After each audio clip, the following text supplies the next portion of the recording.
Churchill, war leader or politician failure. Winston Churchill is undoubtedly one of the most prominent political and military leaders of the 20th century, a prime example of leadership in times of crisis. His name is inextricably linked to the British resistance during World War II, international diplomacy, and even literary writing. Known for his unique oratorical skills and his resilience in the face of crises, he played a pivotal role in shaping European and world history during the first half of the 20th century, including his direct contribution to the founding of the United Nations. His legacy is multifaceted. He was an exceptional military and political leader, as well as a Nobel Prize-winning author in literature. This episode aims to deconstruct Winston Churchill's life through the lens of the World Wars, meticulously analyzing each stage of his life and highlighting his far-sighted vision, his mistakes, and his decisive achievements. Early life, family, and origins. Winston Leonard Spencer Churchill was born on November 30, 1974, at Blenheim Palace in Oxfordshire, England, into an aristocratic family with deep roots in British political history. His father, Lord Randolph Churchill, was a prominent politician and a member of the Conservative Party, holding high-ranking government positions, including Chancellor of the Exchequer. His mother, Jerome Spencer Churchill, originally Jerome, was the daughter of a prominent American millionaire and a well-known socialite.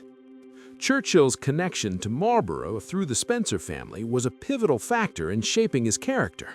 He grew up in an environment that valued history, authority, and national responsibility.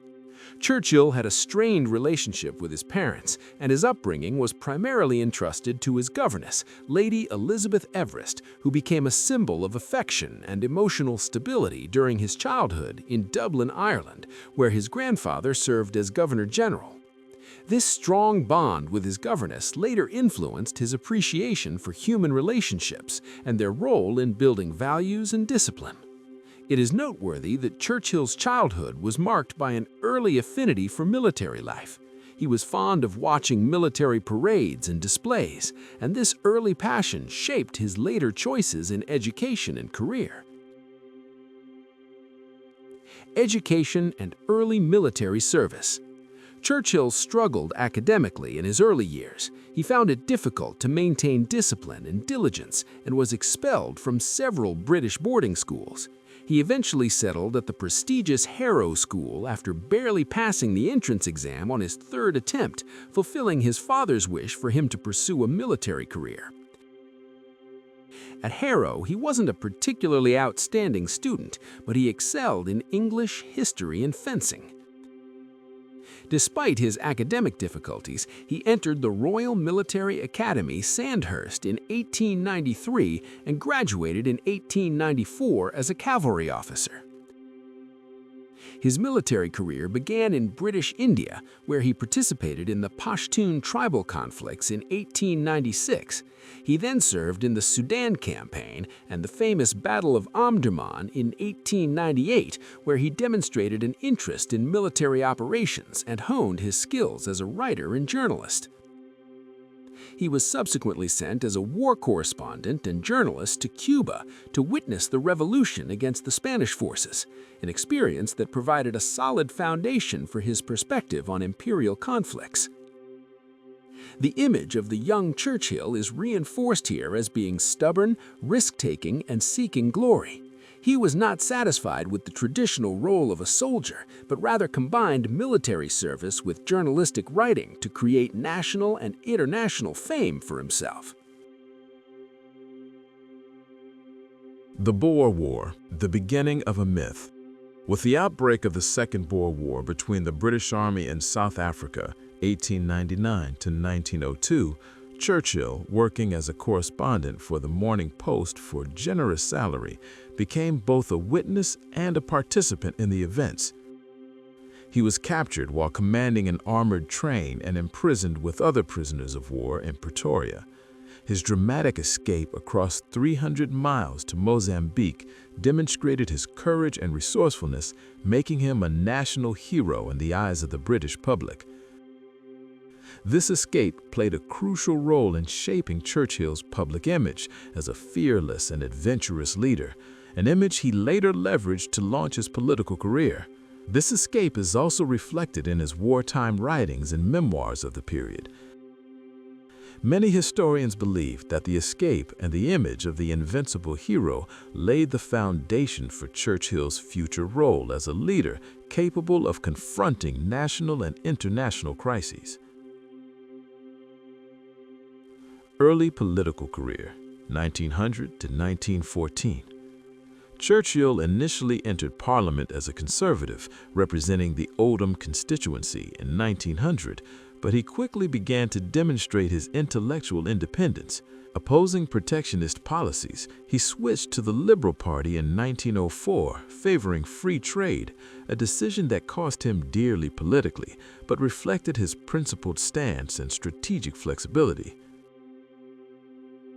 In subsequent years, he held various ministerial positions, most notably President of the Board of Trade in 1908, Home Secretary 1910 to 1911, and First Lord Admiralty 1911. He spearheaded several social reforms, including minimum wage laws, improved welfare services for the unemployed, and the development of the social services system, demonstrating his commitment to balancing military power with civic reform. He played a pivotal role in establishing Britain's industrial and social standing in the period leading up to World War I. This period was characterized by the implementation of an institutional modernization approach, particularly within the British Navy.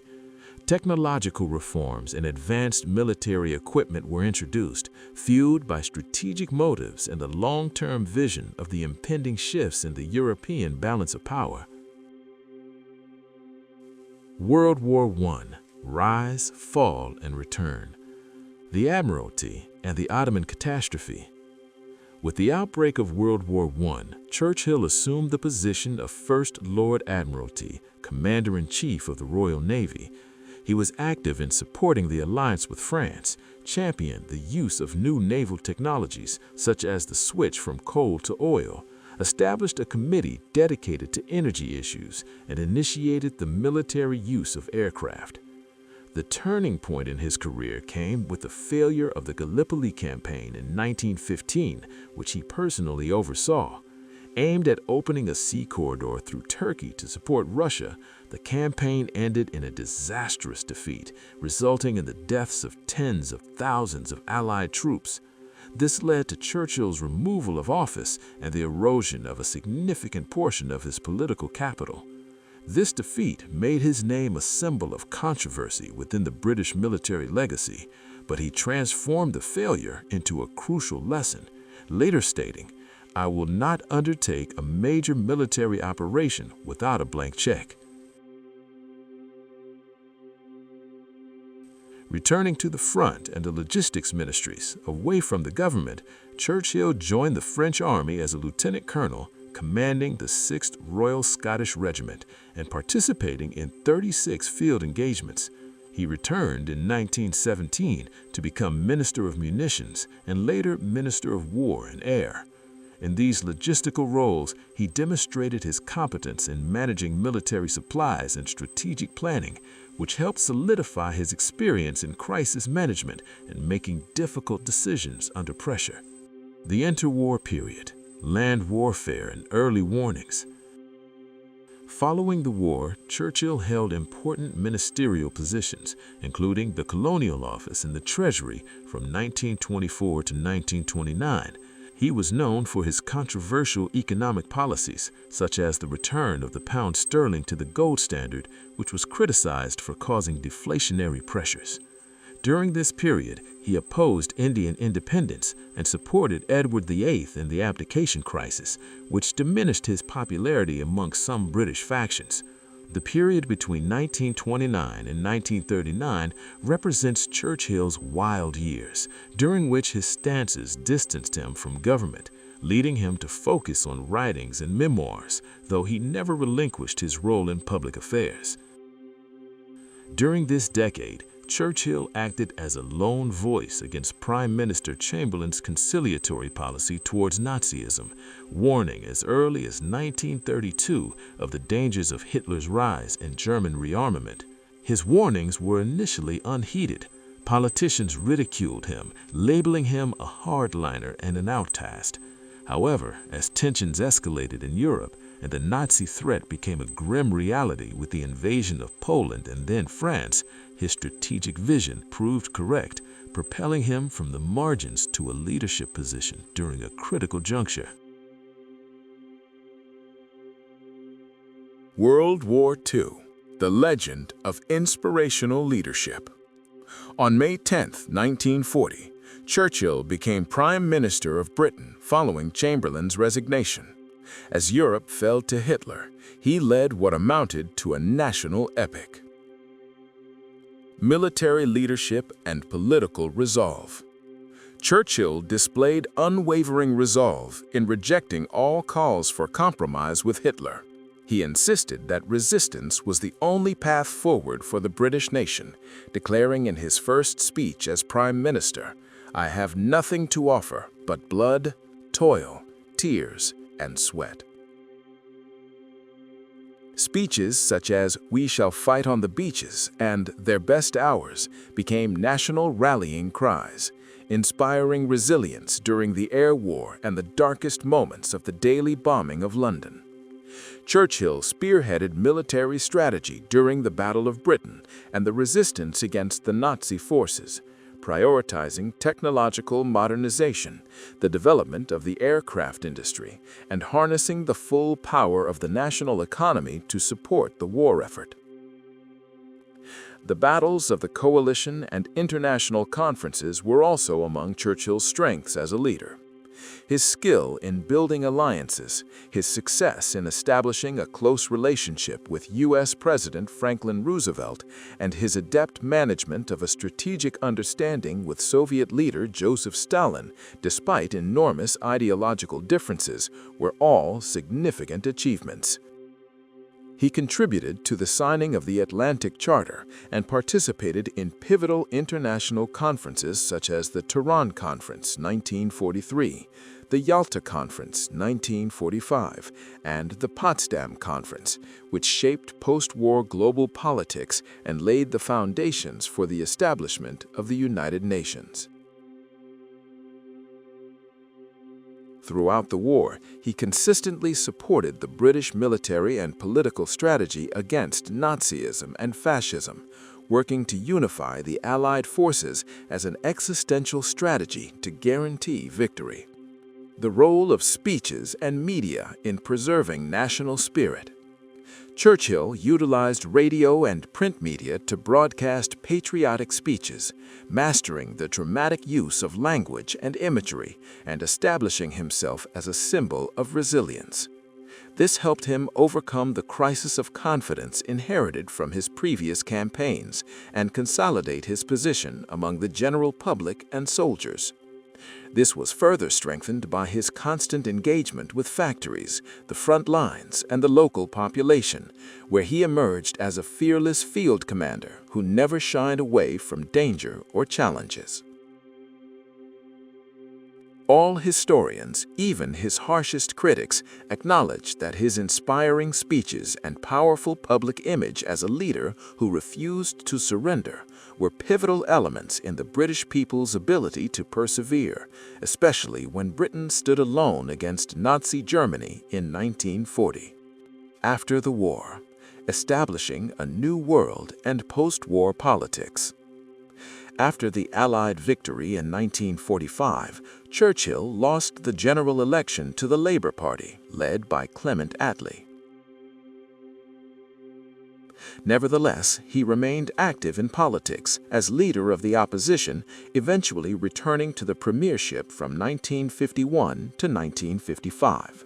The United Nations and the idea of European unity. In the final years of his premiership, he spearheaded efforts towards international stability and strongly advocated for the establishment of the United Nations. He collaborated with Roosevelt and Stalin in drafting their founding principles, recognizing that world peace could not be achieved without a comprehensive legal and diplomatic framework. He also worked to promote the idea of a United States of Europe, considering European cooperation a cornerstone of future security and prosperity. He presented this historical vision in his speeches, particularly his 1946 address at the University of Zurich. At the same time, he warned against the Iron Curtain that divided Europe between the communist East and the capitalist West, thus laying the foundations for the Cold War. Continuing his political and intellectual influence, Churchill devoted himself to the post-war period to writing his memoirs, which comprised several volumes and achieved great success. Among these was World War II Memoirs, which addressed the details of the conflict from his personal and historical perspective. He delivered speeches at numerous international forums on the importance of European unity and human freedoms, and remained until his death a symbol of leadership and unwavering resolve in the face of the dangers of authoritarianism and totalitarianism. Awards, honors, and literary output. Churchill's literary influence is no less significant than his political impact. In 1953, he was awarded the Nobel Prize in Literature for his mastery of historical and biographical descriptions and for his remarkable speeches defending human values. He published his most famous work on World War II in 6 massive volumes, which remain essential references for that era. He wrote more than 30 books focusing on his military experiences and the history of English-speaking peoples, and published his autobiography and a biography of his father, Lord Randolph, as well as novels and opinion pieces for the press. His literary output is a unique example of combining narrative, political testimony, and strategic thought. He received widespread international recognition, honorary citizenship of the United States, European awards and military decorations, medals from various governments, a Knight of the Garter from Queen Elizabeth II, and much more. Legacy, history, and critical studies. Popular reference and academic criticism. Churchill was immensely esteemed in Britain. Polls in 2002 described him as the greatest Briton in history, and his state funeral in 1965 drew legendary international attention, bringing together the world's leading figures of the time. Despite this, his legacy was not without controversy. His aggressive colonial policies, particularly in the Middle East and India, were criticized, as was his handling of the Bengal famine, 1943, where he was held responsible for the disastrous response to the humanitarian catastrophe that claimed millions of lives. Some of his memoirs are also accused of downplaying the roles of other individuals and focusing solely on the British war effort without adequately addressing other global dimensions, such as the role of the Soviet Union or events in the Pacific. Digital archives and continued influence. Churchill's archives, including his personal and ministerial papers, have been made available at the Churchill Heritage Center at Cambridge University. Millions of pages of his correspondence, speeches, and reports are now accessible to researchers online, lending his legacy an enduring dimension of transparency and meticulous historical documentation. International institutions, historians, political leaders, and even pioneers in management and modern leadership science continue to study his life, analyze his leadership style, and examine his model for crisis management and the use of rhetoric to create a lasting social and psychological impact. Conclusion. Winston Churchill remains a symbol of a confluence of luck, personality, and historical circumstance. By all accounts, he was the ideal leader for the most dangerous and turbulent moment of the modern era. His early experiences forged a character that refused to succumb to failure, and his profound understanding of international politics allowed him to grasp Britain's position among the great powers, enabling him to leverage its military superiority and moral authority. His career encompassed both catastrophic errors and decisive victories, and his influence extended far beyond Britain, reshaping the map of the modern world. His legacy remains open to new interpretations, as he himself wrote a significant part of his own history, leaving behind millions of documents and much wonder and inspiration for generations to come. He was and will remain the embodiment of leadership in an age of necessity, and the need to revisit his experience in times of crisis will never cease.